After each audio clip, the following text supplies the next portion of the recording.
Okay, so we'll keep moving here. Okay, so Compassionate Classroom, teaching with unseen trauma in mind. My name is Juan. I'm teaching over at LSSL right now. This year, I've been an English teacher last year, but I have credentials for English and history. And the session description, a lot of students' life is unseen, and you realize that especially when you work for a longer period of time, you can have a big sample of like, wow, I didn't see that coming, or you hear about students whose lives you couldn't have predicted would end up the way they end up, for better or for worse. We'll discuss just kind of some ideas about how to keep that in mind. We're going to be looking at pretty much everything that comes up in terms of trauma. So abuse, neglect, mental health, law enforcement issues, addiction, and really coping strategies and resources. And I do have a number of resources at the end that we'll discuss. Teachers hopefully will leave with an understanding that there's a lot of stuff we can't see, and how do we create a classroom where we won't always know what exactly the problems are. We just know that some kids in our room are going to be facing these, but these are things that are very unseen that we don't always realize are happening in the background of a kid's life. So I'm going to focus more on mental health, because that's with the learning disorders. As teachers, we usually see that in the IEPs. We have a sense of the learning issues. So in the beginning, they typically will get identified by the time they get to us, since we're all secondary and middle school and high school. So I'm going to focus more on mental health, since I've seen that a lot more recently in this generation of students. And again, it might have been around for our generation of students, but it just wasn't talked about very often. Unless a student was really, really presenting their symptoms, it usually didn't get addressed. Abuse. So this is sexual, physical, emotional. Sociocultural trauma, we'll probably spend a little more time on that towards the end, after a short break. And that's the more political stuff, and that's where it's come up now in a couple different seminars that I was in with the idea of CRT, or critical race theory. And then last will be strategies from our own experience and from the experiences of our peers. All right. So starting off with the mental health, this is kind of what we see. We see the disruptive behaviors. We see the shyness. We see that kids are withdrawn. We may notice kids rocking in chairs. That's a self-soothing thing. We may just think, oh, that's that kid, that boy, that girl. They're just really quiet. They're the quiet kid. And so if they don't self-advocate and say, hey, I need help, or they don't know how, or they don't have the confidence to say, hey, teacher, can I talk to you for a few minutes? Pull us aside. We don't know that there's an issue. And so there's probably more I could put on this list on the what we don't see. But bipolar type 1 and 2, which are different, borderline personality disorder, or emotionally unstable personality disorder, it's called a couple different things depending where you're at. Anxiety, which we hear from students, the whole entire thing with no one wanting to turn on your cameras. Oh, I'm anxious, I'm shy, I'm this and that. And by the way, like for all the criticism that we all had when kids wouldn't turn on their cameras, you can see now how few of us turn on our cameras. And I don't think that's bad at all. I just think it's one of those things like, yeah, why would the kids? We're adults and we don't always feel comfortable showing ourselves. Why would you expect an 11, 12, 13, 14-year-old kid to want to show themselves? We know that even in our staff meetings, our bosses don't require us to turn on our cameras. We're adults, we get to make the choice. I think there was the idea of, we need to see the kids to make sure that they're doing what they're supposed to. And we just assume that we're doing what we're supposed to, not, I guess in the old days it was playing solitaire, doing whatever, have 15 tabs open and working on our Keenan stuff running in the background as we do these seminars. So some of the things that we can see in mental health, and these are snapshots.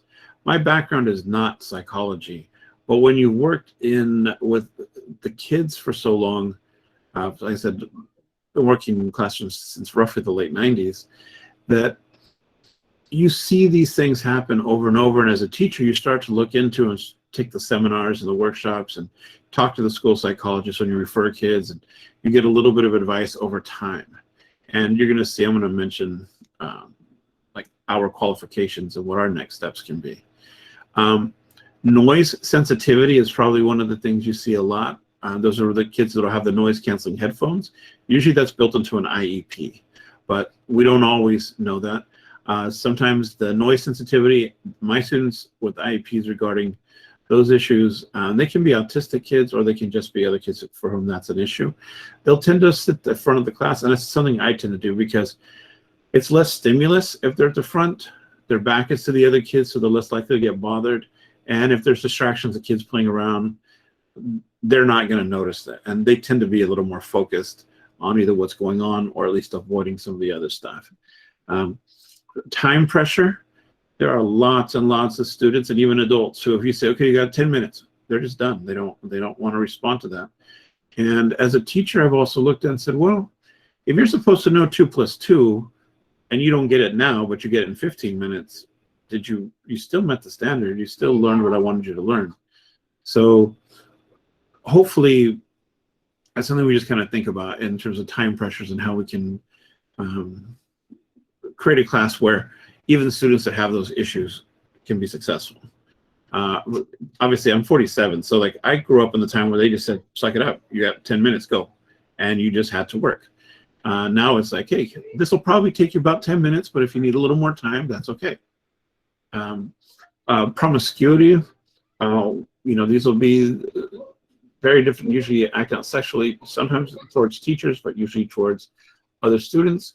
And what you learn over time is promiscuity usually is a sign that something they're probably neglected, not always, but there's a sign. Because a lot of times when you understand promiscuity, it's not that people want to be with a million partners, it's just they're worried about being abandoned. So they like somebody, they get close to them, they may act out sexually because they want the approval, but now they've got to leave before that person can leave them, and then the cycle repeats. Persecution complex, feeling that things are unfair. These are the kids who are always like the lawyers in the classroom. Paranoia, persecution and paranoia are going to most likely be results of trauma in my experience. Dissociation, this is one I've only started to learn more about. Dissociative identity disorder, DID. And I have a little short video that we're going to show in just a moment regarding that. Typically, there's trauma again, it's not always, that's what makes it difficult, but there's trauma involved with chemical issues. And then attention seeking.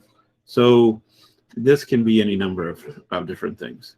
Now, I'm very quick to say, our teacher training is often not enough. Most of us, we have to refer this stuff to counselors. But as a teacher, these are some of the things that I've kind of been able to pick up over the handful of years. And what we see is that there's a problem if a parent or a teacher doesn't believe in mental health, and they just think it's just a phase. They're just they just want attention. That's all. That becomes a real problem. And then there's a distrust of mental health. Oh, they just want money. They just want to charge us. They just want to, whatever it is relating to a distrust. We can see where it comes to LGBT youth, where parents don't believe that a transgender student, that's not a real thing. So they're dead naming students. And we know that suicide rates are much, much higher for transgender students. Santa Cruz has some very good resources for LGBT youth. I've had a number of transgender students and have referred them specifically to Santa Cruz. Salinas may have some resources. I haven't seen as much with them. And I put underneath, simply Google Santa Cruz LGBT youth resources, and there is just really just a very wide, a lot of depth to the services for younger students, older students, specific to communities.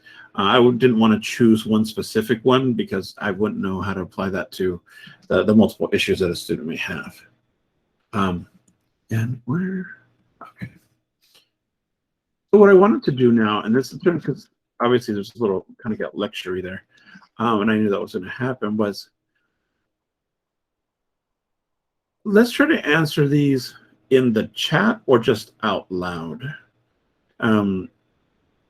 I've had students with a number of the mental health issues, and I think at the end of this little section, will, I'll play a short video that kind of speaks to how difficult it can be for people with a lot of training, let alone for us as teachers who, you know, if you sometimes in your credential classes and sometimes if you worked on an MA, I remember them having a handful of courses on like cognitive psychology and a few other things, but we didn't really get more than maybe one class that dealt with how to address students with mental health concerns. And so what have your experiences been with students with mental health concerns? And again, you're welcome to just speak out or to type in the chat. Both are fine. And that leaves me from having to just storytell and lecture. The thing I've seen, okay, I don't see much comment, so I'm going to go ahead and just kind of address them a little at a time. What have your experiences been? Because I've worked in some of these really rough neighborhoods, I would say depression and anxiety seem to be dominant. I'd have kids out of school because my anxiety got too bad. I've had students hospitalized as a result. Mireya, thank you. Yes, I have had something similar. I think some of us have a style that I think kids warm up to, and really all teachers.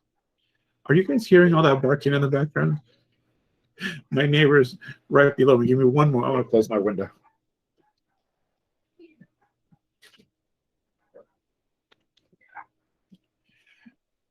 Okay, sorry about that. They're still there, but it's going crazy. Oh, Megan, thank you. I'm going to address a little of that. So all of us have had that handful of students who were their favorite teacher, maybe because of the subject matter, maybe because we're into the same music, whatever it is, we've made a connection with those kids. And I tell students, I'm happy to listen to you as much as you want. But I'm not a counselor. So I may ask you questions like, oh, how do you feel about that? Or what do you think your choices are? And then we just kind of discuss that. And then I tell them, though, like, this is probably better for a counselor to talk to. So usually it's in combination. It kind of asks, it depends on what the concern is. If they're just getting behind and a little stressed because of stuff going on at home, this doesn't rise to the level, then that's okay. But when I can tell that this is beyond the scope of me as a classroom teacher, I'm happy to listen to them if they trust me. But I'm also, and I'll frequently say, you know, this is a little bit much for me as a teacher.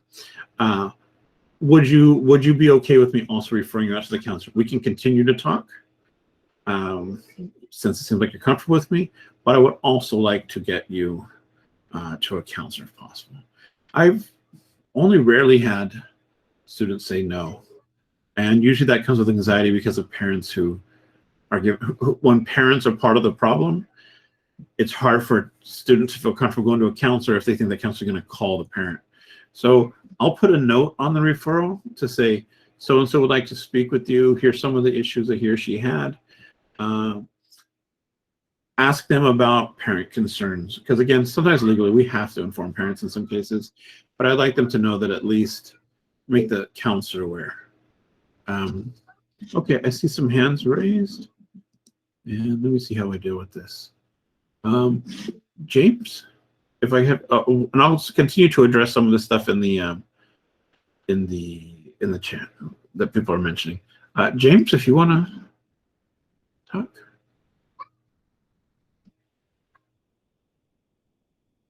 Did you already mention what you wanted to, James? And then Stevie, I see 2 hands raised. I didn't mean to raise my hand. I typed in chat. No problem. And James, did you have a question or something you wanted to like speak on?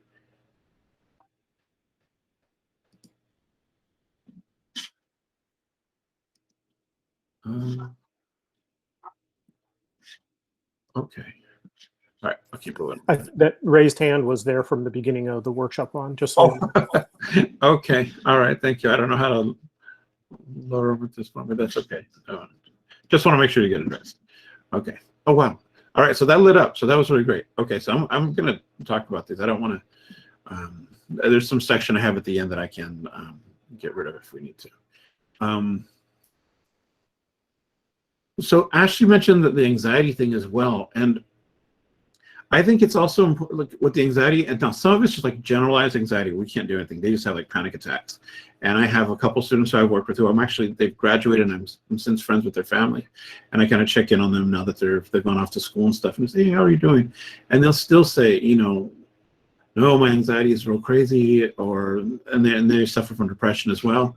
And my anxiety and depression, I'm worried about grades. And so when it comes to the school part, I'm able to help with their anxiety, and then I can go, okay, well, why don't you feel prepared? You want to have a little, like, you know, quick video call? We can chat about how we can help you put your notes together, or just talk about the anxiety itself, like why they're stressed.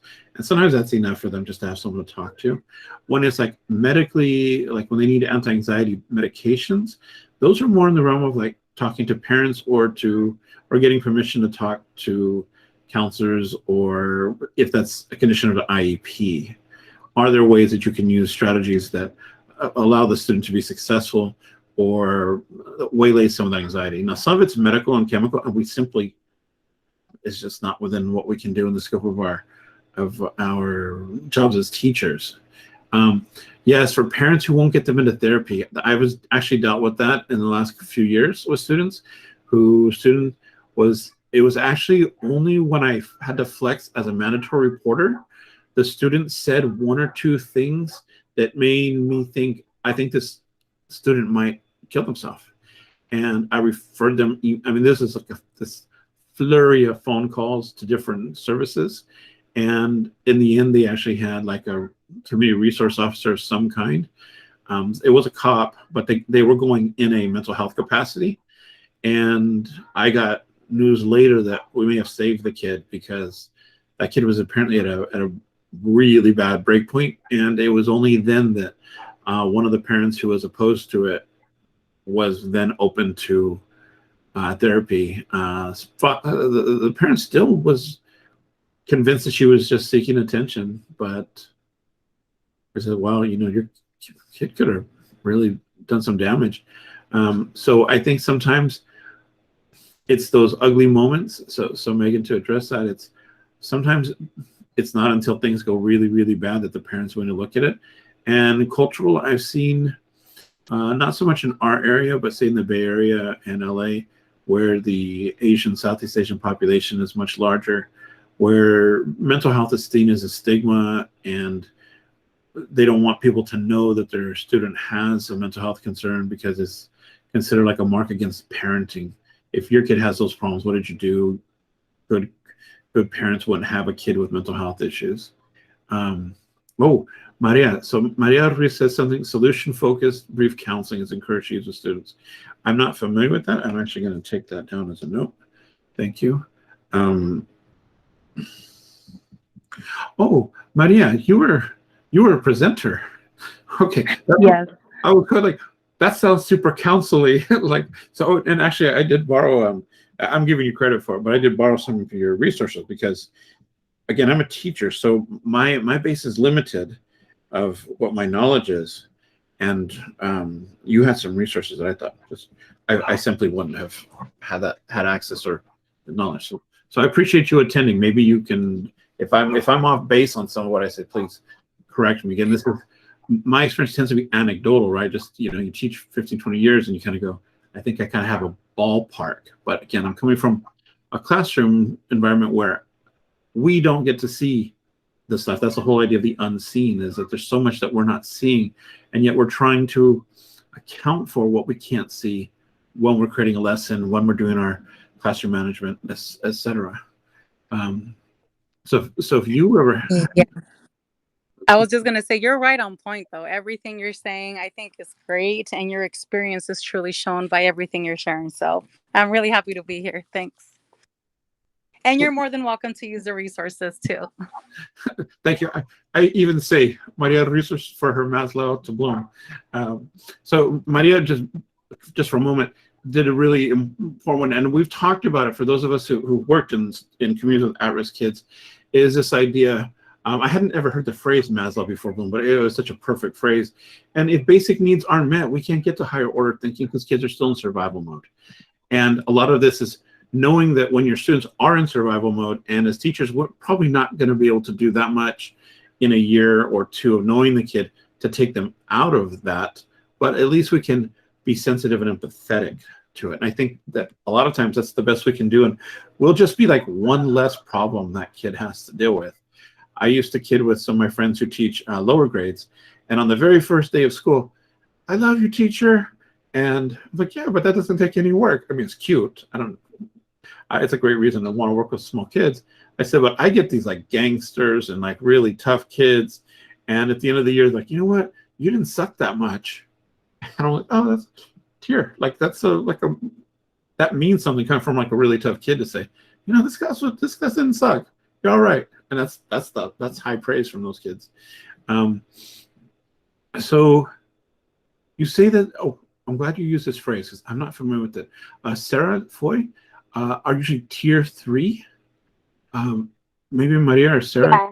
So in our district we have PBIS. Oh, okay. Like positive behavior intervention. So tier 3 are our neediest students. So I'm just referring to the ones that I've experienced before that would literally say like F you and like walk out of the classroom. So those are the middle schoolers that stand out most in my mind, and they really have like a hard time staying in classes, and you know, teachers and them butt heads a lot. Yes. So those are the ones that I would allow to sit in my class with their hoods on, because I want them there, and they know that like I'm not gonna get on to them about things like that because I don't want them to leave my classroom. But what I'm saying is with those kids, I'm realizing that there's obviously like more going on besides the anger. But it's really hard to pin down because it's hard to, you know, like understand and know them well when you only have like 52 minutes with them. Yes, and that's, I think you're right. I just said, well, we have the PBIS stuff. When you said tier 3 PBIS, okay, but thank you for clarifying. I think you brought up a really, really good point, and I've had this. I have several examples of this. One in particular I'm thinking of. I was working at one of my continuation schools years ago, and that same thing happened. I had someone who was a dress code enforcer, and they were just determined the kids would follow it, and it was a rule because we had gang stuff going on. But there was a kid exactly the same thing, and I had to. I saw the kid. It was like a hat or something like that, hat or hood, but the kid was attending, hadn't been in class for 2 or 3 days. It was typical at that school that almost every student missed at least a day or 2 a week just for their own thing. And I saw the dress code violation, but the kid was working, and that kid doesn't come to school, and they rarely worked. So to me, my strategy was going to be at the end of class to say, oh, could I talk to you? By the way, I noticed you had your hood on and all that. I decided to let it go today because I thought you're doing a good job. But I just want to remind you, your next teachers may not be cool with it. So please, just a heads up on that. And that would have probably been enough for the kid to go, oh, okay, thanks, cool. And then probably would, that wasn't the kid who we fought with a lot. It just wasn't their different situation. But that's not what happened. One of the supervisors came in, kind of doing a little walkthrough. You, get your hood off. And then it was on. The kid was like, what the F? I'm just doing my thing. I'm working. Well, you need your hat up. That's the rule. And then it just disrupted everything. At the time, I had like all the kids just sitting doing whatever they were supposed to be doing that day. Everyone's like actually working really nice and quiet and on task. And that blew everything up for the rest of the period. It couldn't get it back. I did have words with the not in a structure, but I did talk to the supervisors, and we said, when you see a violation, could you please let the teacher know so that we can enforce or not enforce based on, you know, whatever the situation is. So thank you. That's a really good example, is pick and choose your battles with the kids. And Scott, yeah, it kind of speaks to what Sarah was saying. We don't get to see everything going on. So that anger can come from a million places. And in the next section on abuse, we'll kind of address some of that. Jennifer's mentioning the depression is shutting down. I've had that's a back and forth. I've seen admins who are like, get that kid out, wake them, they shouldn't be wasting time, or this and that or whatever. But again, in one of my schools, I talked to one of my students who was asleep almost all day in class, my classes and her other classes. And I said, hey, I'm noticing you're sleeping a lot. What? You're a nice enough kid. You're not causing problems. Can I ask you what's going on? And she went on to describe one of the most chaotic lives I've ever heard. Like, it was just so much going on. And she says, there's no way I can sleep through that. And I actually need to be up because it's like a safety thing. Like, there's too much going on. Like people are stupid in my house. So I actually have to be up just to like keep an eye on things. So the only time I have to really rest is here at school. And I was like, all right, fair enough. So I said, here, so if I can get you to do this little bit of work here, and then I can give you a pass of a C or D. And so she's like, all right, that's fair enough. And we didn't have like a personality issue, but it addressed that kind of thing. And yeah, Tim is saying, working the high set and GED. Yeah, when I used to, when I talk to students about like, so is a GED or diploma, are they all the same? And I have to tell them that high schools don't want to say that they're the same, but remember that when kids go for their first jobs, it just says diploma or equivalent. They don't ask you which one you did. So your GED or high set, any adult diplomas, all of those are valid. And the only ones sometimes who won't take them is the Marines. They want an actual high school diploma. I've heard that maybe the Army may be doing that now. But I can't say that for sure about the Army, but I know for the Marines, that's always been a thing. They want diplomas. So unless a kid is thinking the military, GED is just as good. And I've told the kids, when years back, I used to have a little business, and I hired young people. And when I saw GED or they discussed it, it didn't mean that they weren't qualified. It just meant that their story is going to be a little bit different, that there's a story. Why? Sometimes they got caught for something, spent a little time in juvie. Other times they had family problems. The times there were like a grandparent moved in who had medical and they felt they needed to be home. So or they had to go to work. All the different things that come with that environment. Students diagnosed. Yeah, the bipolar is its own whole thing. And I'm going to show a video on that, I think, in just a moment so that we can kind of stay on track here. I have like 4 little mini sections divided, as you saw, and they were meant to be like a half hour each, and we're already a little bit over that. Tanya, students will find a particular teacher one thing, and I'll probably mention it later, but I think just so it doesn't get overlooked, I've kind of nicknamed it the Huerta principle because it was the first time I'd heard anyone express it. Francisco Huerta is the principal over at Alsasel, and he brought up in a PD, and I don't know if it was in my orientation a couple years back or if it was in something else he said in more recent staff stuff, but he said it's very rare for a kid to have a problem in all 6 classes. They may have problems in 3, but there's going to probably be at least 1 or 2 classes where they don't have a problem. And so when a kid has a problem in all 6 classes, there's definitely something going on. But when a kid has more personality issues with just a few of us, then at least we know that there's a chance to reach the kid because something's happening. And I think that spoke to someone earlier's comment that said, you know, I have those couple of kids who will come to me and they'll sit with me all day. And I think most of us over a career will have that handful of kids who just kind of dig us and see our room as kind of a little safe space. And I definitely have kids who I barely interacted with who said, can I sit in the back of your room? Yeah, sure, go ahead. I mean, if it's at lunch or maybe after school when I'm doing stuff, or I usually do that like after school intervention. So I'm like, yeah, as long as you just go ahead and sit to the side there. Like, but I'm not going to be working today. I was like, okay, well then don't sign into that, but I can still let you stay here. It's kind of a safe place. When I was working in Watts, we let the kids stay, I think, until 8 or 9 at night. There was a lot going on at that school, and we were considered like genuinely a safe place. And I think they even might have given the kids like a dinner or like a late afternoon snack. And some kids stuck around just for the food. Let's see. Oh, yeah. So Deirdre mentions the counselor to student ratio. When I was at North County a million years ago, those counselors were basically admins. They were really not counselors. The kids could never, and I don't fault the counselors. that's not an indictment of what they're doing. That's just the job they inherited. But they were in charge of scheduling and college stuff and all these things. And they only met with the students maybe once or twice in a year.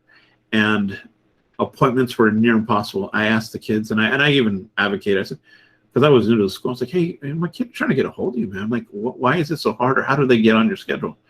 And then they just gave me like a very frustrated, like, get out of my office. The admins have us doing a million things, so leave us alone. I was like, all right, fair enough. So sometimes it's really not because the counselors don't want to, but that's just not the job. So yeah, with a ratio of 400 to 1, you're not going to get much. Our outside resources like school psychologists and stuff are probably going to take the brunt. Yeah, to get any outside services, sticks and stones. Yeah, I'm familiar with some of these organizations. Sleep issues.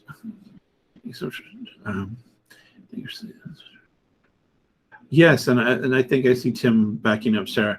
Yeah, I would rather have this kid in my class sleeping where I know they're safe, and I'll put them in a place where they're not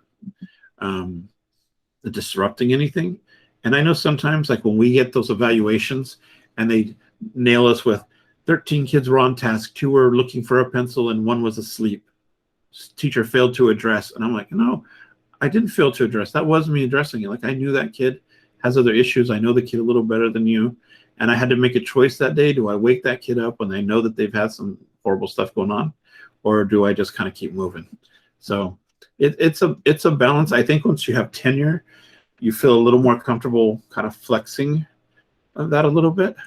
Let me see if I can show this. Okay, I'm only going to show 3 minutes. Like literally, I watched this, and it at the 3-minute mark, it says, I think, what it needs to say. So let me move this over to here. Are you able to? Okay, I can see that you're singing. Okay, I'm going to go ahead and start this.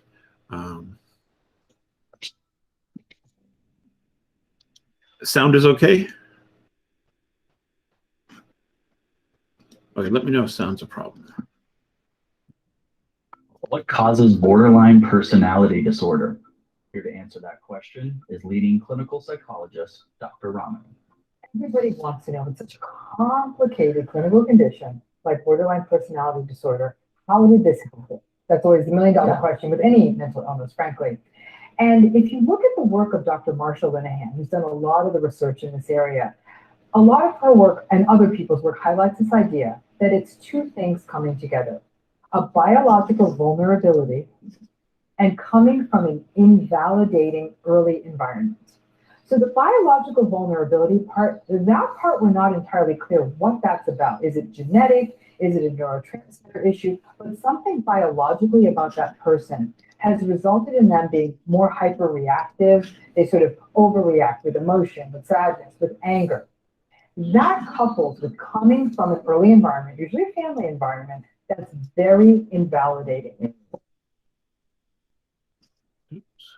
Or people are downright hostile, abusive, negating, critical, in a chronic way. Listen, no parent gets it right every time. This is the majority of the time. That environment is invalidating. And you can see how that becomes a setup for assuming that all environments are going to be invalidating. So there's a sort of hyper overreaction in the face of that. Now, where this work gets interesting is not everybody who comes from an invalidating environment develops borderline personality disorder. And not everyone who has that biological vulnerability develops borderline personality disorder. Obviously, if you have both, the probability goes way up. Now, an example of sort of the most extreme invalidating early environment is sexual abuse, childhood sexual abuse, right? That is an example where the child's trust is betrayed, they're confused, no one's keeping the child safe.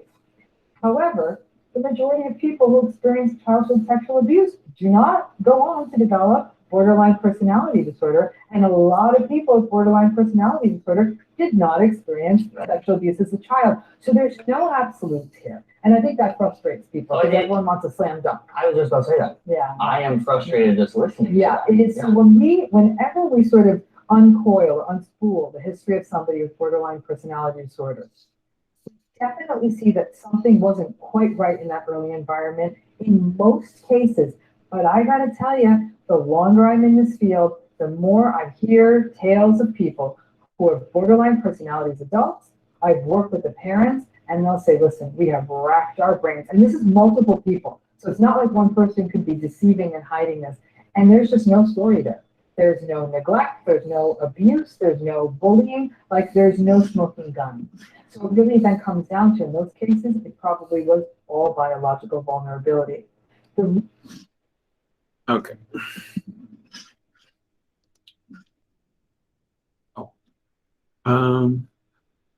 I hope I got to the making the screen bigger. I did see a few people mention that. Hoping that when I made my screen full screen, that did it for you as well.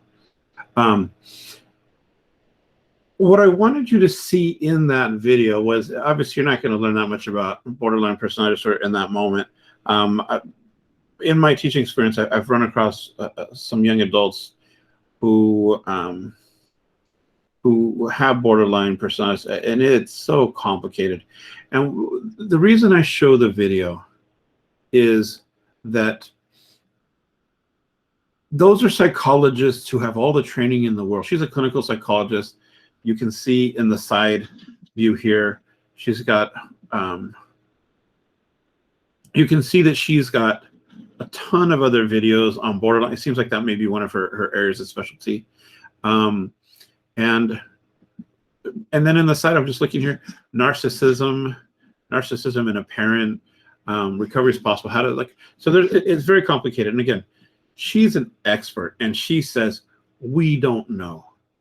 So as a teacher, accept that even people whose specialty lies in these mental health arenas, they're still figuring this out. The mind is obviously very complicated. And as a teacher, it's not within our scope as an English teacher, math teacher, etc., to say, oh, I'm going to do this and then deal with curing anything. But what we can do is just be sensitive and realize this kid, imagine how we are from the outside not knowing what it is for that kid. What is it like for that kid to be in that brain where their emotions are ping-ponging from super high emotion to suicidal? And they can go from even the dissociation, which some people will look at like personality, just like multiple personality, which can be a thing, but it's not common. It's mostly dissociating, like they're kind of just not themselves. And if you hear students talk about dissociating, they'll talk about like they see themselves. It's like you're floating above yourself, sort of like the mind separates. Again, I don't have this issue, so I'm only just going off of descriptions. But I know in one instance, a young adult that I'd worked with talked about, she just suddenly woke up one day and realized she, in her own idea, hadn't been there for a while. And she had to go through her phone messages for the last 2 weeks to figure out what was her last memory when she could recall things. She had gone to work, gotten herself up, had meals, seen some friends, chit-chatted with them, and she had zero memory for about a 2-week span. And she said it was more common to have flashbacks. She had a life full of trauma. And so she said that sometimes she would have a flashback and that would click in this dissociation, and then she would be like on autopilot. Now that's probably less common for most of us. We're going to see anxiety and depression more often. But I use that to illustrate how complicated it is and to know that you may be outside your zone of expertise really rapidly with this. So that's when you need to get the school psychologists and the people who really know. But maybe it just teaches you to recognize these things. All right, and then the next section. So as we move now to the next section, we're going to have a little exercise here. So when it comes to abuse, again, this is what we see and what we don't see. So what we see is kids are withdrawn. These are the quiet kids. Kids act out. These are the loud kids who get all of our attention. That the kid is angry when we just ask them, hey, good morning, and they're kind of a little fussier. Yeah, I need you guys to all get in line, please. And they're already fighting you and being contrary. And you're like, well, what's that? They get in fights with other kids. These are the ones like, oh, that kid's got a chip on their shoulder. They're always upset. Other parts of abuse can be hygiene, dirty clothes, promiscuity. These kids can be charmers. That's one of their survival skills, is to get in people's good side. Relates to adults more than peers. I've definitely seen that over the years where I have students who seem to want to hang out with the adults. Like they kind of see themselves as too mature to hang out with the other kids. Some cases they may be, but it's still a sign that something's probably going on. Kids who are worried about money in the house or relationships, the relationships in the house, not necessarily the person like boyfriend, girlfriend, but we can see that sometimes. We can see that they don't have very many coping strategies when they are under stress.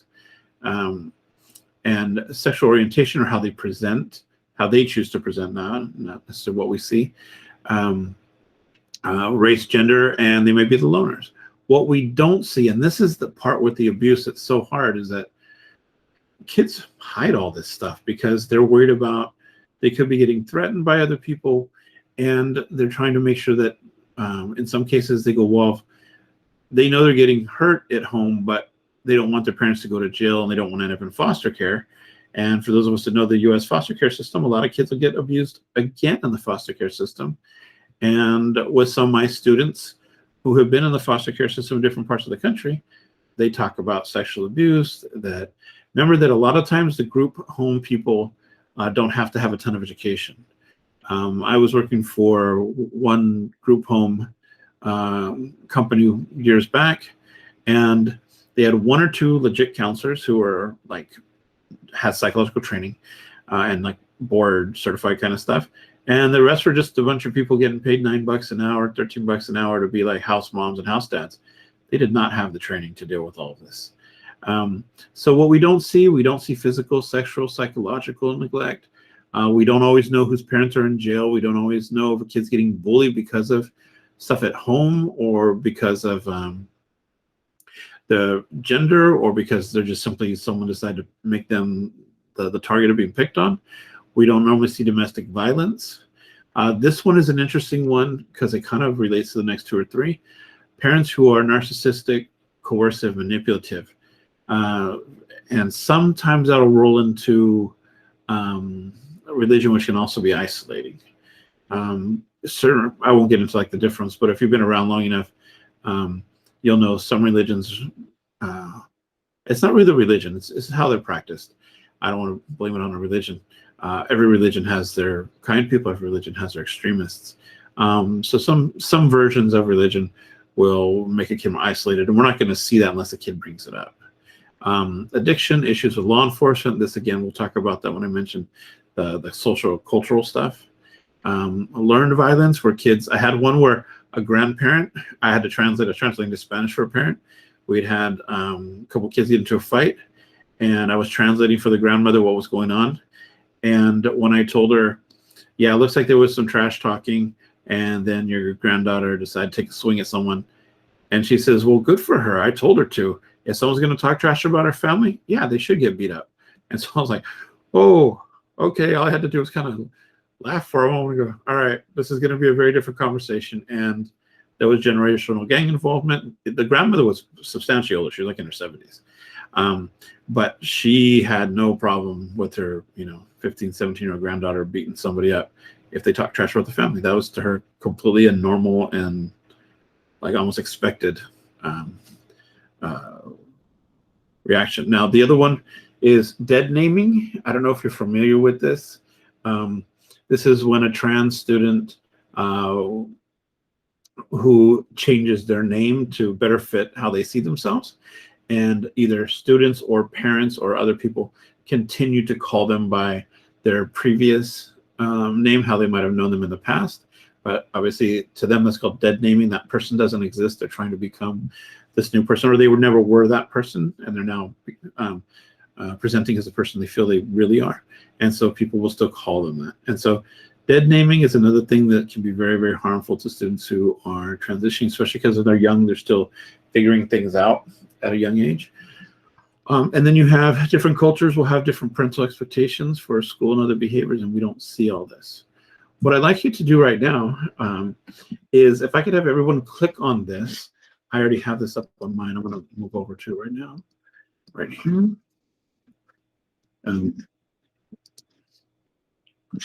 And so let's see here.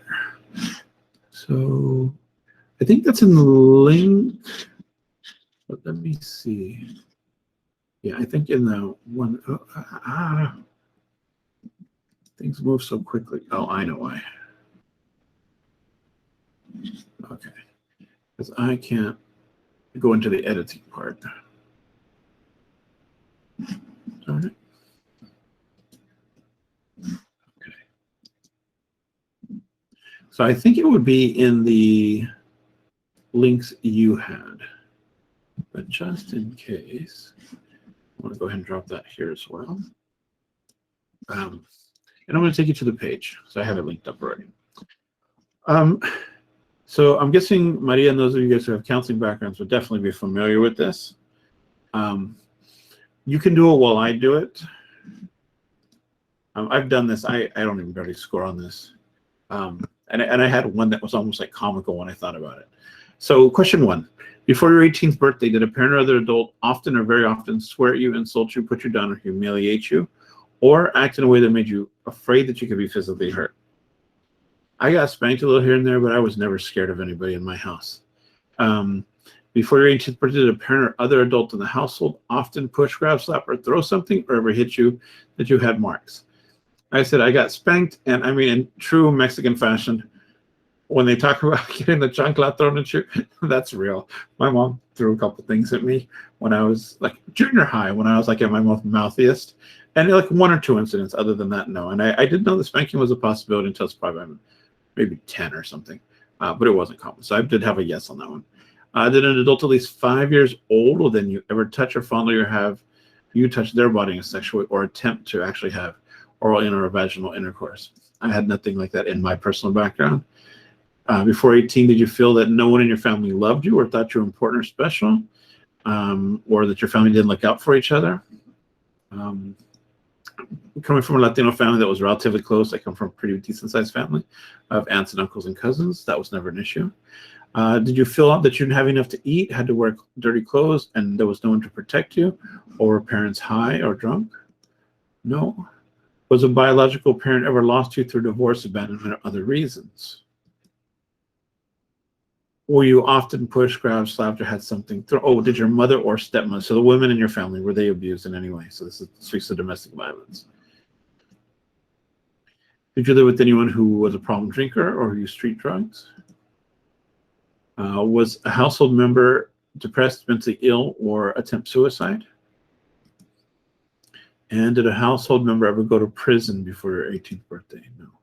So in my case, I'm not one of these kids. I would have never been one of these kids. I might have my own issues regarding anxiety, but it's called Adverse Childhood Experiences Study. And so this is one of those things, again, where, oh, by the way, I've known students who could have a 10. I've known students who would have a 10. And I've known lots and 10 times as many who would have at least a 3 to a 5 on this. My guess is, since most of us are teachers, that life was relatively stable, so we may have 2, 3, 4 of these. But I can definitely look at my students and go, yeah, it makes perfect sense. So again, I'm not going to go over all this in the interest of time, but abuse, physical, emotional, sexual, neglect, physical and emotional, household dysfunction.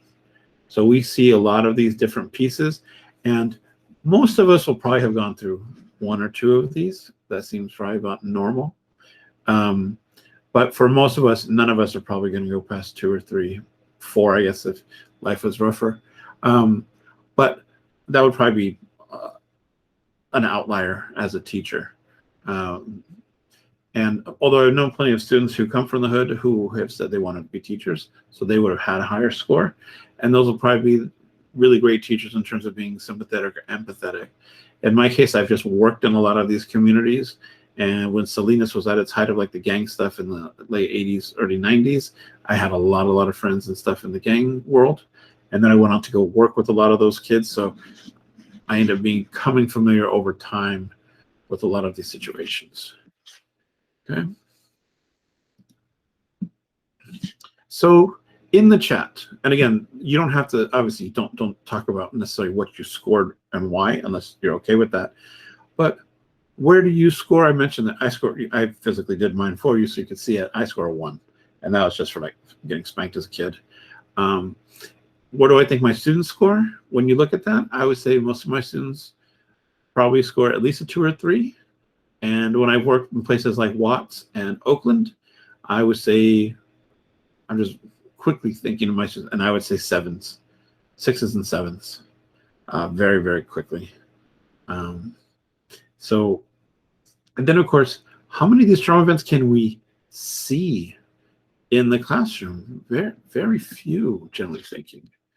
So where do you score? What is your estimate? And maybe even, sorry, here. Where do you score? Where do you think your students score? And then kind of piggybacking on that, this is the part of the unsee and the seen. I put it as breakouts, but I think I appreciate that you guys are putting a lot of comments, so I don't feel like that's as big a deal right now. So I'm going to switch a few things over here. Oh, no. I can see when it makes it too small for you guys. Okay. Yeah, and maybe Maria Ruiz, if you have the experience or have met with enough students in our district, obviously not giving any specifics, but just a general beat of where you think our kids are as a district. And yeah, thank you, Tim. Yeah, 7.3. Yeah, that to me speaks to the dropouts. Those are the kids who may have been picked up for back in the day. I don't know if they're still enforcing as heavy on weed, but I would have in a class of kids who were on probation, if I had 10 kids on probation, 7 of them were there for weed offenses. Weed was a really great thing they were using to fill private prisons. It's its own topic, but yeah, weed is used, and even now Biden's being pushed real hard by AOC and others to legalize it. But we see that, and in communities of color and in poor white communities. I mean, it's not just communities of color. It's really on the poor. I had poor white kids in my classes, and were coming from the same East Side neighborhoods, and same problems. They would get locked up for weed, and the cops would just go in. Gang task force usually would just go in, and they would just use that to enforce other stuff on them with the weed stuff. Yeah, so we know that our students are probably, a lot of people are saying in the, yeah. So Maria's saying roughly probably safe to average about a 5. So we know if that's the average, there's going to be a few kids, in the 3s and 4s, but that also means the average is a 5. So that means you're going to have some 8, 9s, and 10s in there. And again, as a teacher, the whole thing is we can't see it. So it's just knowing when you look at a kid who's acting out, it's not like they're just being a pain in the butt. These kids are responding to things. And when I was teaching with teaching some of the rougher communities and working with kids in juvenile hall and the adults who'd just recently gotten out of prison, a really common phrase, and many of you probably heard it, this idea that hurt people. And they're not hurting because they want to hurt. They're not hurting people because they want to hurt people. They're hurting people because they don't have the emotional coping strategies to deal with it in a way that's more conducive, that's going to lead to a more successful outcome because they don't speak that kind of language. So I teach health. Yes. Health classes, 1 semester. And you know what? Your hands are so tied. I've taught, I'm going to speak to sex ed in terms of relationships, because I see that as one of the big things for kids is I've actually taught sex ed for the Unitarian Church using their OWL program, which is actually the program that Planned Parenthood uses and bases their program off of. Unitarians, I was a Sunday school teacher for them for a number of years, and that church has so many master's degrees and PhDs among their congregations. They have fantastic. If anyone's ever interested in teaching sex ed, look into the OWL program. And it's Our Whole Life, I think it's called. But it's with the Unitarian. You can just find the resources online and buy them. I think it's $200 or $300 for this big binder. It's their sex ed program. And it's really, I mean, by the way, they're so comprehensive. They teach sex ed starting like in kindergarten all the way up to like in your 70s. And it's always gauged age appropriate. Like you're just talking about very simple things to like little kids. And then as you ramp up to middle school and young adults, then they talk more about relationships. And then when you move into like 20s, 30s, 40s, then they're talking about relationships in very different capacities. So it's really, really interesting. Yes, Stevie, thank you. And first community. Yeah, when you're around a lot of people with trauma who consciously or unconsciously are expressing it, everyone talks differently. Everyone speaks, everyone relates differently. Sometimes kids are very cool about it. Like, oh, that kid was always a little different because like it might have been like an Asperger's kid or autistic kid. And everyone kind of knew they were different, but no one really had the language for it. And they just knew, hey, we kind of are a little protective of that kid because they've got some issues. And it didn't make them different. They still had friends, and people were actually a little bit protective to make sure that no one messed with them. I had a student who was a little person, was only about 3.5 feet tall, super well liked by everybody. And we had to break up an incident because so many kids liked him. He was a very genuinely nice kid. But he was small. And so he'd had a dispute with someone over some money that he'd loaned him or something, and it was getting heated. And I was walking, it was during a passing period, and I happened to walk in the same direction, not knowing. And I saw all these kids kind of start jogging towards where I was headed. And because he was nearby the teacher lounge, and he saw it coming. He goes, no, I've got this. Because he realized that the kids were protective of him.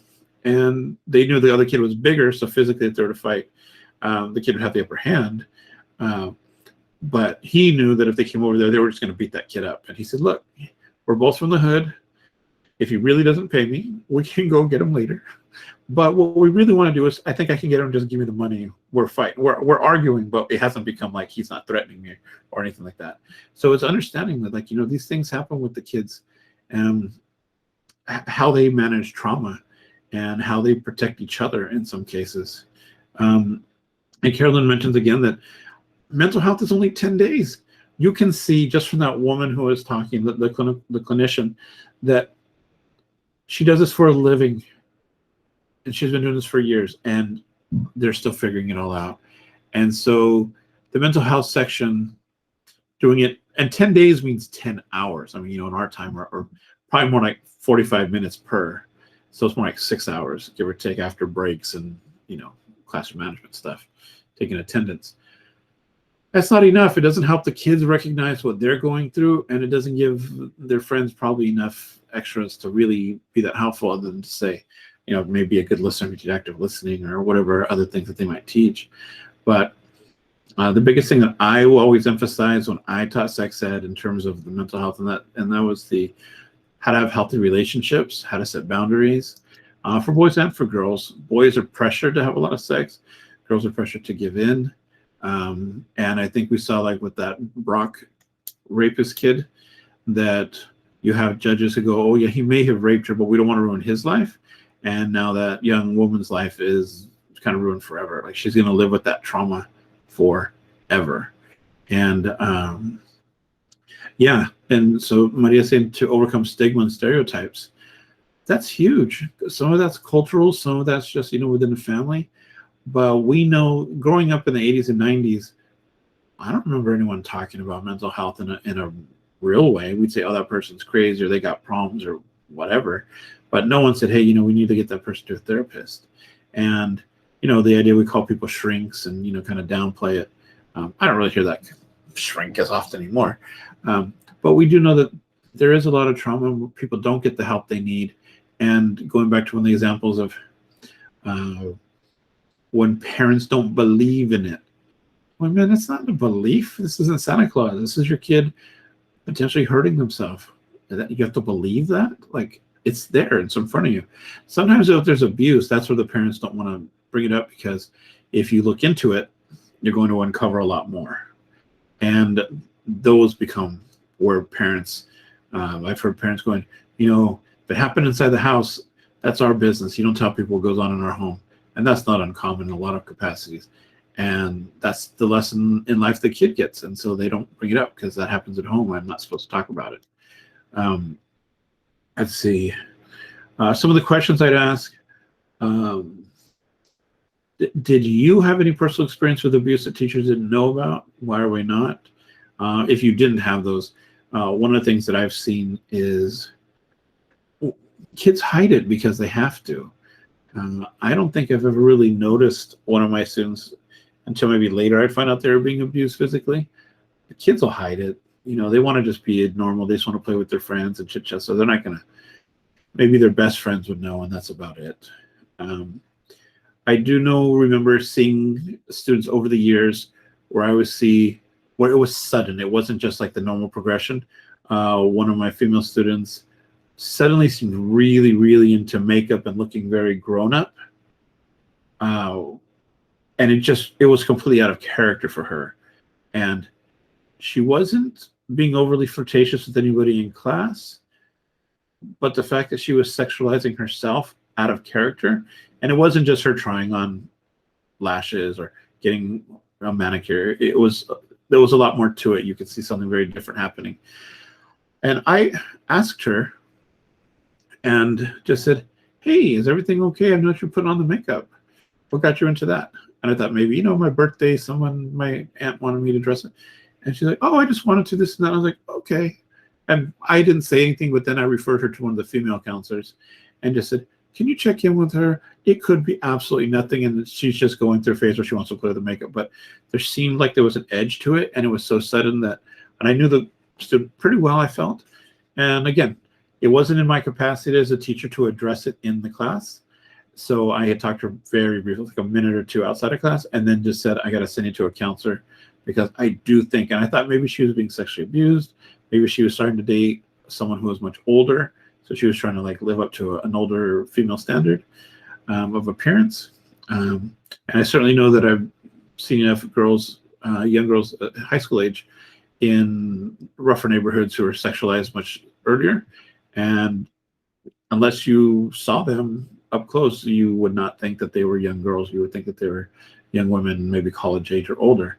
And they were like 15, 16, 17.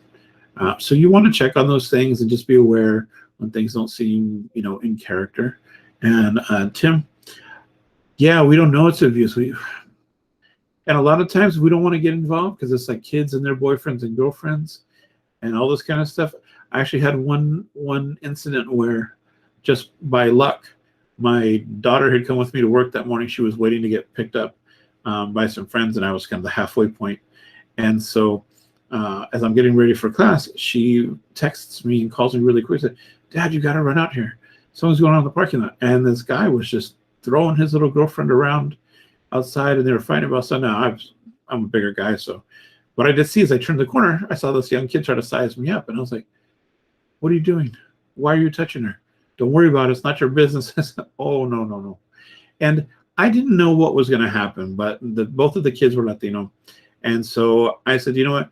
The kid may not get arrested, but for sure I'm taking him to both of the office. And the kid tried to fight with me a little bit. And I mean, not physically, but to argue with me. And I said, look, I'm not leaving until you go to the office, or I'm going to call the cops and they're going to come pick you up right here, because I already saw. My daughter saw it several times, and so we had a witness. But I also saw, as I came around the corner, he hadn't seen me yet, so he was like shoving her around, throwing her, and the little girl was like, "Oh no, it's nothing. I said, no, sweetheart, you have no part in this anymore. Let's go." And the kid tried to fight with me, but I wanted, at the very least, I could not intervene really as a teacher to the degree I would have liked, but what I was able to do is get that kid to the principal and get the parents called, so that now the little girl's parents were knowing that this little boy is throwing their daughter around, and that the boy maybe would get arrested and get a little record and get some anger management. And so his parents would now know that their son is tossing this girl around. And that was the most I could do. So the mandatory reporter, Noticing changes, students will send a surprise. You know, I'm glad you said about sharing. When I was at continuation schools, one of the first things I would ask any new kid to the class, or even at the beginning of the year as I was getting to know them, I would call them up to my desk and say, so, why are you here and not a regular school? And the kids would just tell me. Like, I think I only had one student in all my years of working continuation, which is about 6, 7, 8 years of my teaching. And they said, you know, I don't really want to talk about it. And I'm like, all right, that's cool. So then I just gave my norms and let them go back to their seat. And then, of course, I would look up their file just so I have a little insight. But that's only one student. Every other, and that would be at least a few hundred kids. I said, so why are you here? They'll tell you. They want you to know. They want to be heard. So it's tough, but you know they want the acknowledgement of their experience or the validation that. And I've had some kids tell me really painful stories of rape and lots and lots of ugly sexual stuff happening, and like, wow, who knows about this? And so, you know, I report this stuff, and like, yeah, we're familiar with her, we know. So it's just part of the system at that point. But yes, so Stevie makes. Oh yes. Stevie, this is a wonderful point she's making. It says, our reactions let them size us up, and it is true. Depending on the cases and what information they're giving you and how you use that information, sometimes legally, of course, our hands are tied, but a lot of times the kids themselves know how to talk in generalizations, so they'll tell you what they need to say without giving you the specifics. Like, yeah, the other day, someone I know, X, Y. And so, you know, in that detail, as a mentor reporter, there's nothing I'm going to be able to do about that. And I can still give them a little bit of advice. Maybe I'm like, well, it sounds pretty ugly. If you know more about it, you know, if you give me a name, I can report it for you. If they said, no, I know you have to report things, so that's why I'm not giving you the details. Like, fair enough. So, but I didn't insist. I just let the kid tell me their story, and we kind of went from there. But yeah, it is a way to build trust. Now, you don't want to hide anything ever. Like, we are legally bound in some cases, and we want to protect our students. But there are cases where there is room for a judgment call, and it's up to us how we decide to what we decide to do with that information. But yeah, a lot of that is trust, and the kids know who to trust and the kids know who not to trust really, really rapidly. And kids with a lot of trauma, they're survivors. They will size you up pretty quickly, and they know if you're blowing smoke, and they know if they, like, all right. And I've had kids who will come to me with genuine, hey, teacher, I got to tell you something. Like, I know you're going to have to do something about it, and that's why I'm telling you, because I think my friend's going to get hurt. All right, give me as much details as you can give me. Then I CPS them and I report it to the principal and the counselors. Something I've also done, and I don't know if this is really legally required, but when I have had to do my mandatory reporter stuff, I immediately make sure that I let everyone I'm talking to in my process know that I've taken down their name and the day and the time that I've informed them. I know my clock has already started, so I'm already talking to them as part of getting them doing what I'm supposed to, but I know they have responsibilities as well. And so, one, it lets them know that I did what I was supposed to, but two, if there's anything later, it also has kind of a CYA thing where now more than one person knows that I've done this. That's in my kind of school chain of command, so to speak. So student abuse as a teacher, I think we just kind of mentioned that. For students who may need help, let's see.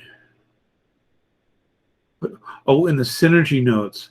Yeah, so thank you, Carolyn. Yeah, for those of us that are, I think everyone's using synergy in our district.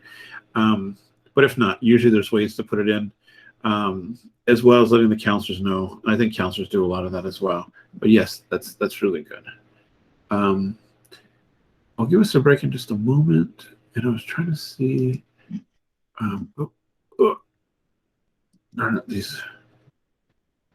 these, what is happening? All right, sorry. So those are, so for abuse, I would say I would try not to do too much about that as a teacher. I don't think we have the capacity. It's within our capacity as a teacher to address too much of that. So I just put that our mandatory reporter guidelines define this role for most of us. CPS, counselors, therapists. That's their domain. It's not ours. We do our best to identify what we think is a problem, and then we refer it out to the people who are the experts. I never pretend that I know that stuff better than a therapist. Even when I have my students who have stuff, I mean, I'll do a little research and find the resources, but I always make sure that I acknowledge that I don't have the capacity. That's not my training. My training is teaching you how to write a good paragraph and getting you into college. It's not how to deal with all the abuse and stuff going on. Before we take a quick break, I hadn't shown this. It was in the resource area, but these are the mood disorders. It's a kind of a quick and dirty list. I'm not going to go over any of it. I'm just going to show you what's there. So you see anxiety, different versions of panic, phobias, social anxiety, which is probably the most common of this whole generation of students, eating disorders, and then trauma. The other thing is to consider PTSD, and that's complex post-traumatic stress disorder. And the reason I bring that up is complex means that it's happened more than once. If someone has a really ugly event in their life, rape, deaths, something that is traumatic and messes with them, that's PTSD. But if it's happened over and over, so someone who was raped over a course of years, sexually abused, was trafficked, that's not, you're going to be dealing with a very different thing, the way that the mind resets after all that. And again, I've seen instances of it. I'm a teacher. It's not something I can address. That's when I refer kids, and then I just know that that's happened to the kid, and so I'm always trying to be gentle. I'm trying to phrase things in ways that don't create flashbacks or don't trigger, or I'll ask the kid or the psychiatrist if I'm allowed to talk to them. I want to be sensitive to the kid, or the words and phrases I shouldn't use, or things I should, it's just, we can't do everything, so you just try to be as sensitive as you can be. All right, so I think now's a good time for a break. I think this class gets out at 3:30 because of like the 10-15 minute break, so I think it's 2 hours. But I don't want to keep people past 3:15. It's that's the issue, but I think it's 3:30. So I'll give people a 10-minute break.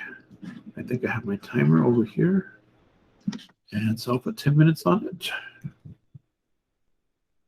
And use the restroom, grab a snack, do what you got to do, and I will see everybody back in 10 minutes. I am going to run to the restroom for a brief moment, but after that, I'll be here if people want to continue the discussion during the break. I'll be right back.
And if you're there, thank you, Alyssa, for clarifying the 3:30 time. That's what I thought it was.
All right. I'll wait until the actual minute is up.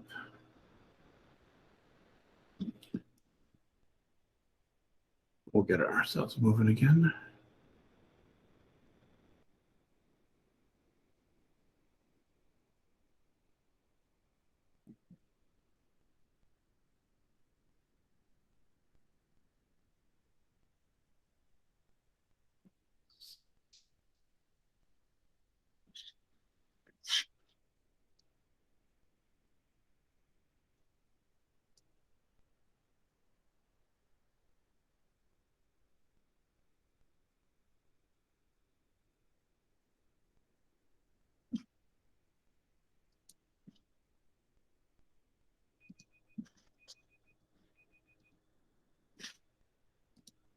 All right.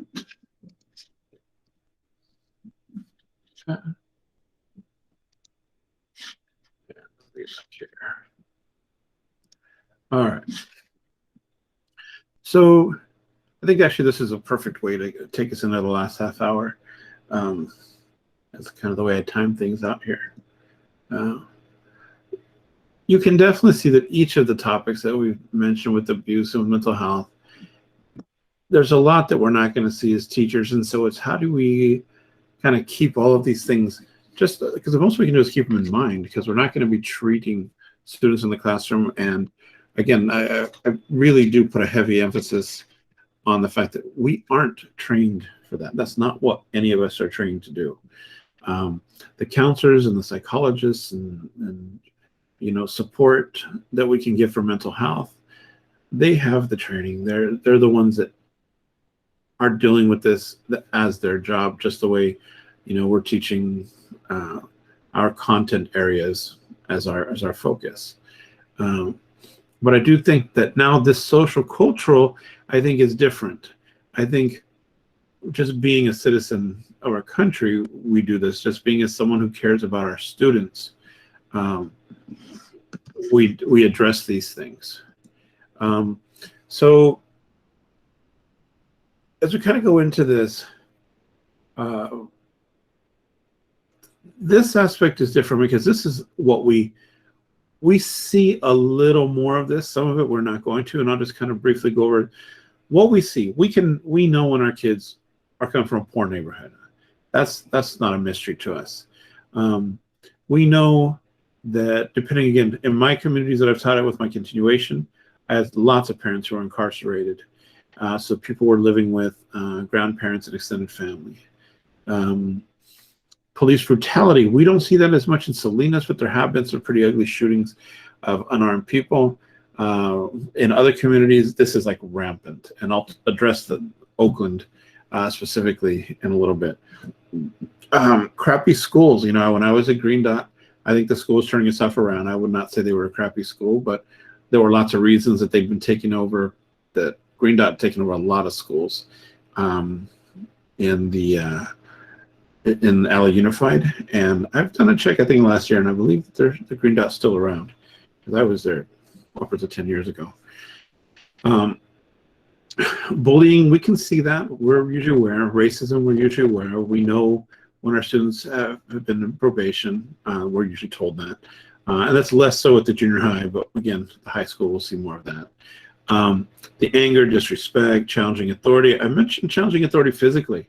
Once the boys more than girls, but once the kids get old enough to physically be our size, they're not really scared. And if they come from environments where violence is a pretty accepted coping strategy to deal with problems, that becomes an issue. I've had one teacher example where this guy, I don't know what his thing was. He was not a very big man, but he loved to put the kids down and talk trash. And, well, that's why you're not going to be anything in this. And so one day I heard bam, bam in the next room over, and I thought they had jumped the teacher. Honestly, I go, oh man, this guy. So I ran over because the kids knew me pretty well. I figured I could keep them from getting killed over there. Just by luck, it turned out it was a couple students. Again, I knew both of them pretty well. I was able to step in between, and the fight ended. But I talked to counselors later and go, I thought they just jumped this teacher and got fed up with his stuff. And he was not going to be able to defend himself. These boys were big guys, and he was not a big man, and he was not a violent guy. And these kids were violent every day of their lives. And so they had no problem fighting someone, beating somebody up. You see privilege or generational wealth. So if you've taught in Carmel, if you've taught any kind of private schools, I went to Palma for a couple of years when I was younger, so I got to see. I went to school with a lot of the kids with the last names of all the growers, and that was interesting. And then we can see, the anti-BLM, anti-LGBT, we can see religion, and we see anti-vaxxers. And I think the kids sometimes want to kind of know where we stand. And there's a short video that I'm going to show is kind of related. And I do think that we can address every single one of these things in a classroom responsibly. It's just how we approach it. And if we're comfortable and we feel knowledgeable enough now, that I think plays into it. Now, what we don't see, I think we know these things, but this is not happening in our houses. So we know that while we don't see it specifically, we know that all of these things at the top that we can see affect job training, higher education, fear and mistrust of authority when we're not in school. And that's why I mentioned OPD, which is Oakland. The kids don't get to see successful role models. They don't get to see the positive work ethic and belief in hard work. Not that these parents don't believe in it, but because of their background, sometimes with addiction and stuff like that, there's not an example for the students to see that their parents were doing this, even if they know. And I've had kids who are very, very frank about, no, my parents are losers or addicts or this and that. They don't take care of us. Yeah, I don't ever want to be like them. So, they recognize that there's a work ethic that's not there, but they don't see that model or in other homes. I know for kids whose parents are campesinos or field workers, they see mom and dad get up at 3 or 4 in the morning. They see them physically use their bodies to make their money and come home really tired and do it again over and over and over for years. And so when you see that, it's much harder to go, I don't want to study. It's like, I'm doing this really hard stuff and you won't sit at a table and read a book. And so there's a difference. And so let's see what happens. So actually, before we go over these questions, I have this, it's a really short video. On purpose, I got a short video. It's only about 2 minutes. And I want that to lead into these questions in just a moment. So let me pull this over. There we go. And I will try to make the screen a little bit bigger for you. Again, it's only about 2 minutes. And I don't want to get caught up on, I don't know too much about this particular guy. I did watch the video through, and I'm going to just use it as a springboard for the conversation. Fan club. Every dollar that you give to us supports our daily digital show. Only one daily digital show out here that keeps it black and keep it real. As Roland Martin Unfiltered. Support the Roland Martin Unfiltered Daily Digital Show by going to RolandMartinUnfiltered.com. You can make this possible. All right, folks. The idiot black Republican who's Lieutenant Governor of North Carolina, y'all, Mark Robinson, he vows to prove why critical race theory should not be taught in the schools. He's launched an initiative called the Fairness and Accountability in the Classroom for Teachers and Students, also known as FACTS, to provide a portal for teachers, parents, and students to report cases of this bias or indoctrination. He went on Fox and Friends where he talked about the difference between CRT being taught as an ideology or an opinion. Here's this fool. The goal of this bill, and erroneously people think what we want to do is try to whitewash history. Me being a person who, I was studying to be an educator before I became lieutenant governor. And, as an educator, I want to teach children about everything that's happened in our nation, the good, the bad, the ugly, and all aspects of it.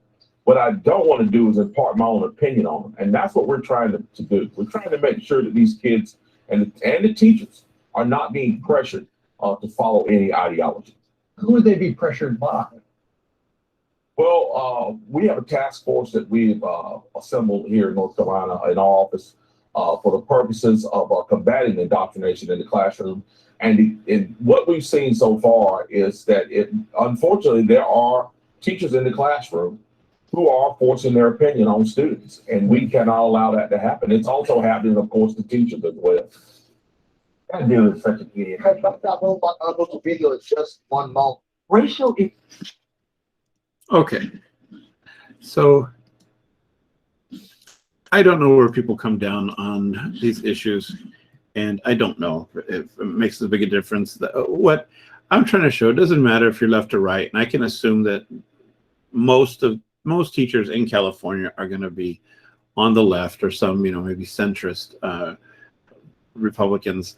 But I think that what he addresses is important. It's just this idea that teachers can't be trusted to teach things that have an ideology behind them. I know as a Mexican, I can talk about farm worker rights in a way that maybe other people can't, because my father was a campesino. I was very familiar with that. I remember when, I think it was, blanking on the name of the school, but it's the one over on Santa Rita up the street from Rancho San Juan. And years back, all that area, except for the school, was field work. Were still fields. And so they would be spraying the fields, doing the crop dusting. And people said, hey, there's kids there. And that was where in the 80s and 90s, they were making a case that a lot of these pesticides were leading to cancer in the kids and to other issues.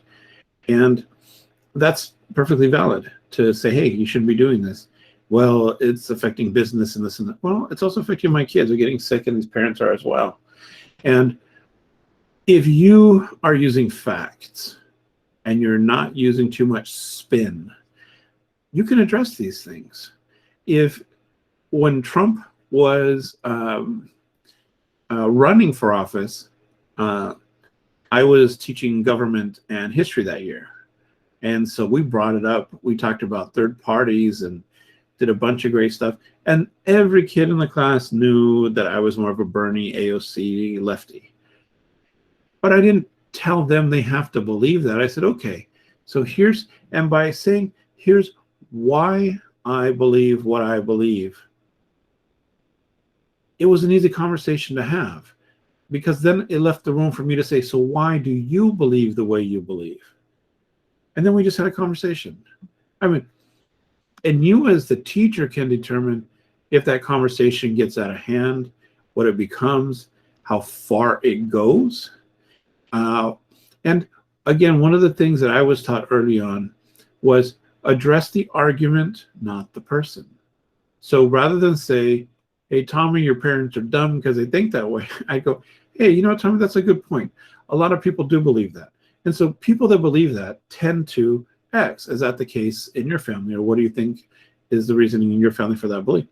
And sometimes it was religion, sometimes it was like more financial. They were more like fiscal conservatives. And the conversation was fine. I think I had one time where a parent got a little bit fussy with me. We sat down, had the conversation, and it was not that big a deal. The student wasn't used to being a little bit challenged on something, so they got a little upset. The father took that to mean that I was shutting her down, and I was actually, no, your kid's one of the most knowledgeable kids in my class. So I call on her a lot, and then we kind of have a little bit of a debate. But it was friendly. And the other part is, a student's perspective has no bearing on the grade. If they complete the assignment and meet the standard, like argue your assignment, use facts, use credible resources, if they did that, then they're fine. And if the resources were a little bit dodgy, I might say, I'm familiar with them. I don't think that they're the best source, but let me help you find some better sources. And we would just do that. So it's also the scope of also what you teach, because in a history class, that's expected. In an English class, I would do something different and say, like, maybe one of our little opening, the little sponge activities you do in the first 5 minutes, do nows, is I would say, there's been a lot of news about Trump. What do you know about him? Can you give me 3 sentences? And that would be like a 2-3 minute exercise. We talk about it, and then we'd move right on after about 2-3 minutes of discussion. It wasn't meant to be my point of my class that day. We were going to be doing paragraphs or reading a story, but I thought I'd address it in some kind of small way where we can talk about it, but it's not going to dominate the room, because that's not really the scope of my class. But because it is part of critical thinking, I can justify it, as long as that's not the focus of my room. So when we look at political culture wars, the Trump era highlighted that about 50% of our country are still looking for some version of the Confederacy, and the other 50% were kind of on Biden, but were like, he's just not Trump. And I knew people who voted for Trump the first time who were not really Trump fans. They just hated the Clintons and like, I will never vote for a Clinton. And they weren't really right-wingers. They just did not like the Clintons and said anything's better than a Clinton. And they really were not into Trump's ideology. And so that was fair. And I was like, okay. And so we had conversations professionally, because this is a friend of mine who's also in education. We can look at religion. And I think that one of the things that I've emphasized is an equal way of looking at things. So you can look at Israel and Palestine and have a decent conversation about why people believe the way they believe, the history of Jewish history with the Holocaust and prior to that, and why things led up to Palestine and things the way they are today. And you can do most of that with just facts. You don't really have to take a side. Let the kids decide that. And you can even let them doing like a 3-paragraph thing where, what are the reasons why you believe they have the right to do this? What do you believe are the reasons that you think it's not okay? And then at the end, what is your own opinion? But they have to give like 3 facts on each side. And that's a very open way. You're letting the kids tell you both sides, show that they do understand the opposite argument, and at the same time, you let them draw their own conclusion. Then they're kids, so you'll tell them like, and you may develop as you go, as you get more facts. You may change your mind, or your perspective becomes more nuanced. I think that kind of addresses this 4th question: how do you manage these stresses? You have to find a way that you feel comfortable.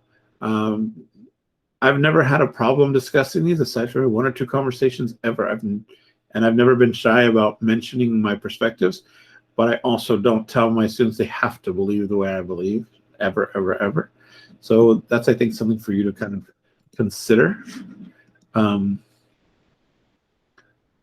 Maybe in the chat, you can address a couple of these.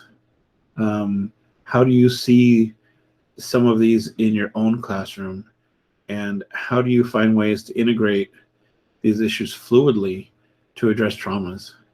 I think it was actually in Maria's workshop where she said something I thought was really important. I actually added that question based on her conversation, and that was, when we share instances of our own trauma, it can add to the student's trauma, or it can leave them overwhelmed, because even though it's not happening to them, it's just more mention of the same stuff. And so there are ways, I think, that we have to be sensitive when we talk. And if we don't feel that we have that ability, I think that's okay as teachers. But it's also making sure that we address them if we can. And students are pretty cool with the fact that we sometimes have to say, you know what, I'm not sure I know enough about that, but I do appreciate the question. Maybe that's something we'll revisit later, and then you either do or you don't. Or maybe you get some resources and you just point them in the right direction. Or maybe there's another teacher who can address that better. And I think that's all fair. I've definitely had conversations that I think are beyond like Googling it. And you kind of want someone who knows a little bit more about that content area or that aspect or nuance of the question. And then kind of how can different content areas address these things? I know in history and English it's very easy because we write essays and we're supposed to do critical thinking, specifically exercises. Math, I don't know how you sneak in this, or if it's even relevant in math class. I would say in science classes, there's all these bioethics questions. There's environmental racism. You have a lot of different things you could look at in the bioethics world, if you choose to, if that matters to you, if that's important. And I'm trying to think too. So I think this is just an element of creativity, and it's also if it's within our value. What we hold as important. If curriculum, and you feel like, say after the pandemic especially, that we really need to just cover the material, that's valid. We don't have time for these other side conversations. That's fair.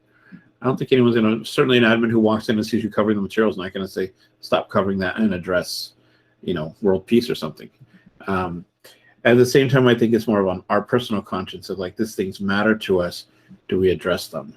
Particularly, I've had a lot of students with mental health, particularly anxiety and depression, and I've had a handful of students who were transitioning as transgender, male to female and female to male.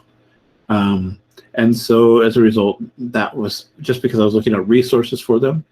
I ended up becoming a little more knowledgeable about those things. So I think sometimes we learn these things because our students have that need. So we try to fulfill a little bit with the trans students. Again, I looked up a couple pages of stuff from Santa Cruz and found some really great resources. In fact, let me actually show you the page I looked for. Remember I mentioned that just type in a search. So this is the search I had done, for instance, for LGBT youth, and this is all I typed in, Santa Cruz LGBT resources. I was gonna like give us a specific resource, but I realized there's so many out there and they are nuanced. Some are, this one is for families to do activities together. This looks like social justice resources. This is for teachers, inclusive education. Local resources, so maybe a kid wants to join other triangle speakers, I'm familiar with them. And so they're more like an advocacy and activist organization. And again, educational. So each one of these has its own capacity. And so it may or may not fall within the scope of what you're trying to meet for your student. So that may be more of how you choose to address the issues for your students. Okay, I'm not seeing as much conversation there, so I'm going to kind of move on. Let me see what we have here. Okay, so I'm going to go through this really rapidly because I'd like to get to the last page, because it's going to offer like solutions of sorts or next steps. I don't want to say solutions, but so it says what next? What next, or how to educate students with trauma when there is material to cover, tests to take, and a society that says just teach them, and is more worried they'll hear an opposing viewpoint than not know how to react, to not know how to critically think, self-advocate, know their rights, or learn to set healthy boundaries. And I think that is the fight that we fight as teachers. When we first get into the profession, I think all of us start with the best of intentions. I just don't think you can go into our profession thinking negatively. We're hoping to enrich people. We love our content areas, so we hope to, give that enthusiasm for what we find important, whether it's English, math, art, etc. We want to give people the ability to think for themselves, and we don't care what they think as much as like be critical about what you're thinking. And we want to give them college and career skills. I mean, there may be more to it, but I think that's the general. But the system can kind of beat us down a little bit. And some of us become, well, they need to follow the rules. They need to stand in line. I never said I want to be a teacher to make kids stand in line. Well, that's part of the job. I never said I'm going to start checking to see if they have the right color, this or that. I've never said I'm going to call a cop when I can't solve a problem quickly because I don't want to take the time to do some conflict resolution. I don't think any of us start our careers like that. But at some point, we'll get pressures from the administration or from outside, and we think, I don't have time for this, so I'm just going to do the quick solution and get that kid pulled out of class, as opposed to saying, hey, can you stand outside of class for a couple minutes, and I think we need to have a quick conversation. That's harder. I know I hate parent phone calls. I hate having to deal with parents, but I also know it's a necessary evil of my job. I got to I give the kid a warning or two, and then I got to talk to parents and do referrals and stuff. And I've seen some teachers, I've never seen a young teacher think this, but I have seen teachers with 5+ years in, and well, they're never going to learn they're never going to learn real life if I don't take off late points. If I don't, because a boss isn't going to allow them. Actually, bosses do allow that. Say, hey, this is going on. Different companies obviously have different corporate cultures. But this idea that there's no second chances in real life, if they mess up even once, they're out. But you know what? The beauty is in this job market, you get kicked out of McDonald's, you can walk next door to Burger King and they'll still take you. So it's not that big a deal. They want to call out behaviors and make a kid feel silly. I don't see this as much in California, I'll be honest, but I know that in other parts of the country we see all these stories, and I see them more coming from other parts. I won't specify, but we do see that. I see this calling out of kids and bullying students coming from other parts of the country. But it definitely, we have these issues in California as well, but I don't see it in the same way. And then I do think that too, with time, we learn the dog and pony, which is the stuff we put on our walls so that the admin thinks we're doing our job. And we are doing our job, but these are the extras that we wouldn't put up on a wall if you didn't tell me to. But we know that that's more for appearances than education. My student may notice this poster, but it's not going to have any effect on them 20 years from now. But the powers that be, I won't even say our admins, because it's still from a level or two higher up from them. But we know that we got to, like, when the people with suits and clipboards walk in, we know there's certain things they want to see on the walls. So the next one is, I would say just kind of think about these questions, because I want to go on to offering a handful of little things you can take with you. Hopefully they'll be a little bit useful. The one thing I remember about second chances, when I was teaching in South Central, we had a lot of younger teachers who really felt that they had to, like, take points off and like really be hard on grading and not giving these kids a break. And the principal was quick to point out that pretty much every one of us in life has gotten a second chance. Someone gave us a break. And that's how we were able to get through our programs, maybe get through school, you know, that one time when we just really needed that extra little moment and someone said, yeah, I'll give you that extra day or night, whatever, to turn in your paper. And she was like, why aren't you doing that for these kids? These are the most needy kids in the country. Like, this is one of the hardest places to live in the US, in South Central, and you're trying to make them toe the line for some reason. And so I think where there's mental health, culture wars, abuse, there's all these things that we can do to be kinder to our kids. I know when it came to grading, it's something I've adopted probably in the last 2-3 years, after a long time, and that was 50% Fs. It's a simple thing. It's still an F, but a 50% F, you know, if you do the math on that, a 0, like 3 or 4 zeros, and you're pretty much done for the semester. You will not make it. You can't pass the class with anything better than a C or D at the absolute best. But if I give you a 50% on your F, it's still an F. And if you don't turn it in, an F's an F. But if you do turn things in, you can start bringing that grade up much faster. And my kids with lots of those F's probably only get C's, but at least they can get a C. And for high school, I think the 50% F makes a lot of difference. Now, plenty of teachers make a great case for, well, I'm not going to do that because they need to learn. You know, if that's what you feel part of your job is to hold them accountable, a bunch of 11-year-olds, I guess. But I do think that there's, how do we do it? So I talk about this first line, with all the doom and gloom, how do we make our classroom fun when the life for them is so hard? I think we need to use humor when it's possible. When you know your kids well, you know what they can handle, what you can joke with. Always be appropriate. I hope I'm going to say it because I'll say it. I think we know that that means be appropriate. I think to the degree that Maria was talking earlier about sharing, don't overshare, but you can be truthful and honest. Kids know, they see our emotions when we come to class and have a bad day. We're human.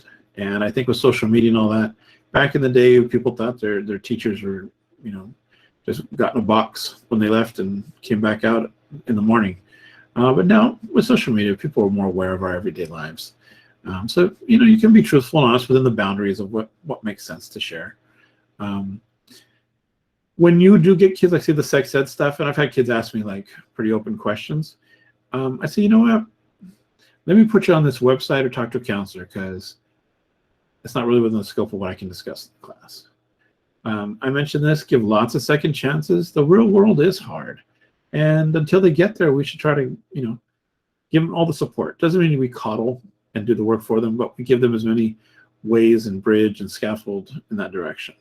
Something I've started doing the last couple of years, especially with COVID, is I put like a curiosity board or parking lot, or I think I found the concept with like Twitter and all these other places to do AMAs, ask me anything. And the kids would ask me like, who are the conspiracy theory? That's what they love to go conspiracy theory. So I would look it up for them. I'll take like 2 minutes at the end of a class and Google whatever conspiracy theory. And the kids are like, oh, and then they're good. I've started also doing art, even though I'm not much of an artsy person. And it seems like the kids really love it. That was one of the single most requested courses for the enrichment courses and in summer school was to do art and do something physical. So physical is not as easy to do, obviously, in a classroom, but I can definitely do art. So I work in art projects, and sometimes they're not really part of the curriculum. It's just a reward. I do little 10-minute tutorial, drawing tutorials off of YouTube. And again, it's only 10 minutes. And I say it's a reward for whatever I need to make up so they can draw. If you have really tough kids, find a way for them to save face. I've always said, like, instead of telling a kid, give me this, give me your phone, I've always done like, hey, I see the phone out. You had a choice to make. Either you put it on my desk or you and the phone got to leave. And I don't keep phones at all. I just put them there for the rest of the period. I don't want to deal with phones. But it lets the kids save face. And I'll tell them, 5 minutes is up, man. I don't see the phone. Are you making a choice today? And I'm like, okay. And I'm not upset. I let them make their choice. And I just do it. The 4 agreements, I think it's almost more for us than for them, but I think that's also been helpful. When a kid is angry, it may not be helpful for our class, but just remember that's telling us something. And again, the last 2 or 3, you were a kid once, so find common ground with them. See what you can do. And it doesn't solve their mental health, but at least lets them know that someone's on their side. And that troublemakers are usually not troublemakers specifically. They're responding to their environment. Something's going on for them, and they're upset. That'll probably wind us up. I want to just kind of quickly go over the resources, and if people haven't already gone to it, I'll post the evaluation link. Approaches to social cultural concerns, resources about abuse, critical race theory, and then a bunch of the resources that Maria was offering. And again, and then the evaluation link. And again, if you guys have the PowerPoint, some of you may have already chosen to fill this out. I know we're much more subdued after our break, but I hope people got something out of this today. I feel like it was a little on the lecture-y side, but hopefully it was still useful. So thank you, Seth. I appreciate it. Thank you, Tanya. So to those of you that got something, hopefully there. The one, I don't know if I put it, because it was an Oakland thing specifically, but they actually did a documentary on their district called The Force. It is eye-opening. I watched it in Oakland with my Oakland kids, and yeah, it was pretty on point. Thank you, Tim. Thank you, Carolyn. Everyone who's in the thing, I appreciate your thinking that my presentation was worth your time. We're all busy. So thank you, Maria, again, and I appreciate your resources. That kind of stole a little bit from you, but I think you did a great presentation earlier. It really helped inform this. Thank you. Thank you, Caitlin, Juan, Ashley. Thank you, Megan. Appreciate it, really. This is my first presentation I've done for teachers. So it was really a testing. Oh, the link to the slides. Oh, did I not put that? Oh, you know what? Someone just asked for the link to the slides. I will address that right now. I had done, I think, early on, but then we jumped in. Oh, it's right here.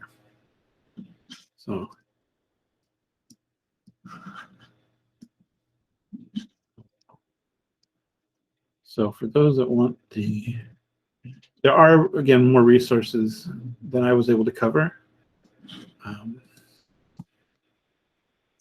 So that's the PowerPoint is right there. Oh, thank you. I saw someone put a link to it up there.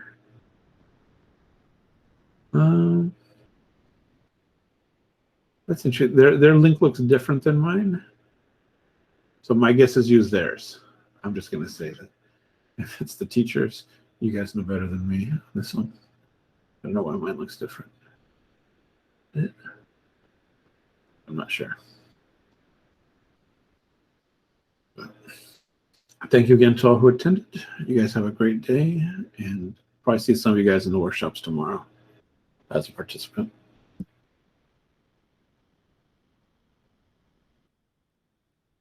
Thank you all. I'll stay till everyone's gone, just in case.